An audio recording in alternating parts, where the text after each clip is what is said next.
জয় নিতাই বন্ধুরা, তো তোমরা কেমন আছো? আর আমরা আজকে রথযাত্রায় গিয়েছিলাম গৌরাঙ্গ মহাপ্রভুর সাথে। আর সাথে আমরা স্কিনে গিয়েছিলাম, তো স্কিনের ভিডিওটা তোমাদের সাথে শেয়ার করলাম। আর গৌরাঙ্গ মহাপ্রভুর সাথে গিয়েছিলাম, অনেক হেঁটেছি, হেঁটে পায়ে ব্যথা করছে। তো সেটা বলে দিন, অনেক ফুর্তি হয়েছে, আনন্দ হয়েছে। তো ভিডিওটা তোমাদের সাথে প্রত্যেক বছরই শেয়ার করি, কিন্তু কোনো কমেন্টও আসে না, কিচ্ছু আসে না। তো দেখো, আমাদের শিলচরে মানে অনেকটা রথ বেরিয়েছে, তো সব রথগুলো ওয়েট করেছি, করে তোমাদের সাথে শেয়ার করছি।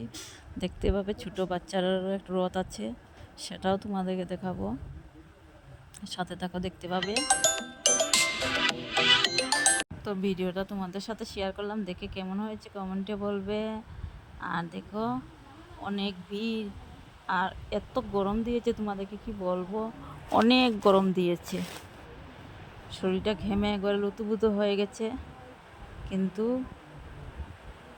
গায়ে লাগে নাই, কারণ হয়েছে গৌরাঙ্গ মহাপ্রভুর সাথে আসছি, তো অনেক ফুর্তি আনন্দ হয়েছে। আমরা কয়েকজন বেরিয়েছিলাম, হাঁটতে হাঁটতে চলে গেলাম আমরা স্ক্রিনেও গিয়ে দেখে আসলাম। তো ভিডিওটা তোমাদের সাথে শেয়ার করছি, সব কিছু এড করে তোমাদের সাথে শেয়ার করছি। দেখো কীভাবে ভিড় হয়েছে, দেখতে পাচ্ছ, অনেক ভিড়, কি বলবো তোমাদেরকে। আর অনেক রথ, মোটামুটি আমরা 7-8টা রথ একসাথে দর্শন করলাম, করে একসাথে তোমাদের সাথে শেয়ার করলাম। দেখতে পাচ্ছ, অনেক লোক, কি বলবো তোমাদেরকে।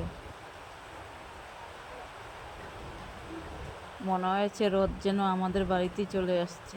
দেখতে পাচ্ছ গৌরাঙ্গ মহাপ্রভুকে, কি মজা লাগছে দেখতে,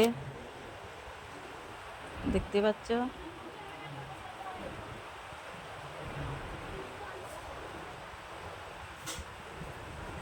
ওরা হেঁটে হেঁটে যাচ্ছে, সবাই রথ টানছে। আরেকটা আসছে রথ, সেটাও তোমাদেরকে দেখাবো। আর আমরা স্ক্রিনে চলে গিয়েছিলাম, তো স্ক্রিনের ভিডিওটা তোমাদের সাথে শেয়ার করলাম, দেখে কমেন্টে বলবে কেমন হয়েছে। আমার তো অনেক ভালো লেগেছে স্ক্রিনে গিয়া। আর ভিডিওটা যদি ভালো লেগে থাকে, তো কমেন্টে জানাবে। বাই।